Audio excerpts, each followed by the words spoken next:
گالیاں دیتے رہو گے، ماں بہن کی گالیاں دینے والوں، سرکار غریب نواز فرماتے ہیں جو اپنی زندگی میں کسی مومن کو گالی دیتا تھا مرتے وقت اس کی زبان پہ کلمہ نہیں آئے گا۔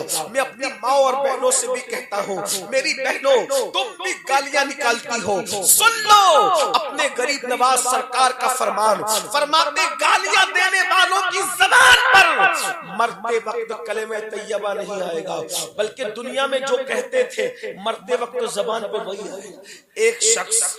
ایک شخص مر رہا تھا، فقیہ ابو اللہ سمرقندی فرماتے ایک شخص مر رہا تھا، مرتے مرتے لوگ کہتے تھے کلمہ پڑھ کلمہ پڑھ، وہ کیا کہتا تھا؟ وہ حمام والی کتنی اچھی تھی، مرتے وقت کہہ رہے ہیں وہ حمام والی کتنی اچھی تھی، وہ حمام والی کتنی اچھی تھی۔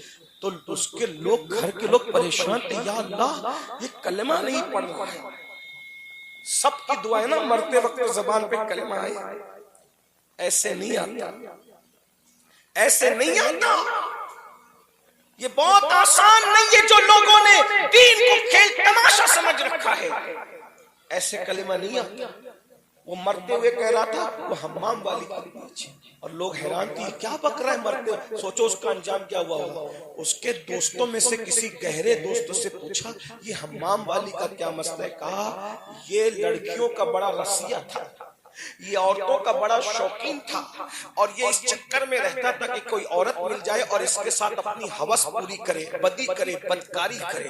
اب میں بار بار زنا کا کیا نام لوں، مجھے بھی اچھا نہیں لگتا، لیکن بہرحال اصلاح تو قوم کی کرنی ہے۔ یہ بات میں آپ کو کہہ دوں، شرم کے مارے ہماری زبانوں پہ باتیں نہیں آتی، لیکن کلیجہ بھی کانپتا ہے کہ آج سب سے زیادہ جو گناہ ہو رہا ہے وہ زنا ہی ہے۔ 16 سال کے لڑکے اور لڑکیاں اس گندگی میں مبتلا ہو، بلکہ ہمارے کان تک تو یہاں تک باتیں پہنچتی، آپ کے ایسا ماحول نہیں ہوگا، لیکن ہمارے کان تک پہنچتی ہے کہ بھابھی کے ساتھ دیور مکالا کر رہا ہے، سسر بہو کے ساتھ مکالا، پڑوسی پڑوسی کے ساتھ مکالا کر رہا ہے۔ اللہ کا خوف اٹھ گیا ہے، مرنے کا تصور بھول گئے ہیں، آخرت کا تصور بھول گئے، قبر میں جانے کا تصور بھول گئے۔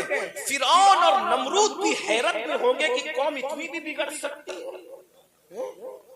آپ سوچیں تو صحیح، یہ فرعون اور نمرود کے پاس بہت گناہ تھے، لیکن یہ انٹرنیٹ پر گناہ کا کوئی تصور تھا ان کے پاس جو تم انٹرنیٹ میں دیکھ رہے ہو اور جو کر رہے ہو؟ بتاؤ۔ میں سمجھتا ہوں کہ کچھ گناہ کے معاملے میں یزید بھی 2 قدم پیچھے رہ گیا۔ بڑی معذرت کے برا مت ماننا، یزید نے شاید کچھ ایسے گناہ تھے جو خواب میں بھی نہیں دیکھا ہوگا میری قوم کر رہے، میری قوم کے جوان کر رہے اور اپنے آپ کو جنتی کہتے ہیں۔ میرے بھائیوں کون سے؟ وہ تو بندروں کا ناچ دیکھتا تھا، تم تو ننگی عورتوں کا ناچ دیکھ رہے۔ مرنا نہیں، موت نہیں آنی، موت سے چھٹی لے کر آئے ہو، جنت کا ٹکٹ لے کر آئے ہو۔ بڑی معذرت کے ساتھ آپ کیا سمجھتے ہیں؟ عورتوں کو ننگا ناچتے ہوئے دیکھو گے بھائیوں، زنا کی فلمیں دیکھو گے، کیسے جنت ملے گی؟ آپ کہو کہ میں نے غوث پاک کا دامن پکڑا۔ میں ایک بات آپ کو کہوں، برا مت ماننا، کچھ لوگ میری بات کو برا مانتے ہیں، آپ برا مت ماننا، لیکن امید ہے آپ نہیں مانیں گے۔ ایک بات کہوں، یہ سب چیٹنگ کر رہے ہیں ہم لوگ۔ غوث پاک کا دامن پکڑ لیا، جس کے ہاتھ میں غوث پاک کا دامن آتا ہے وہ کبھی بگڑا ہوا نہیں رہتا۔ Are you constantly asking what? Or can you repeat conversation? Are you facing difficulty in understanding speech in noisy situation, group gatherings, family gatherings? Is your family complaining about your TV or phone volume being too loud? These are all the warning signals. If you have noticed any of this, I'd recommend book a free hearing test with Amplifon by clicking below button. Ghaus Pak کا دامن انسان کو بگڑا ہوا نہیں رہنے دیتا۔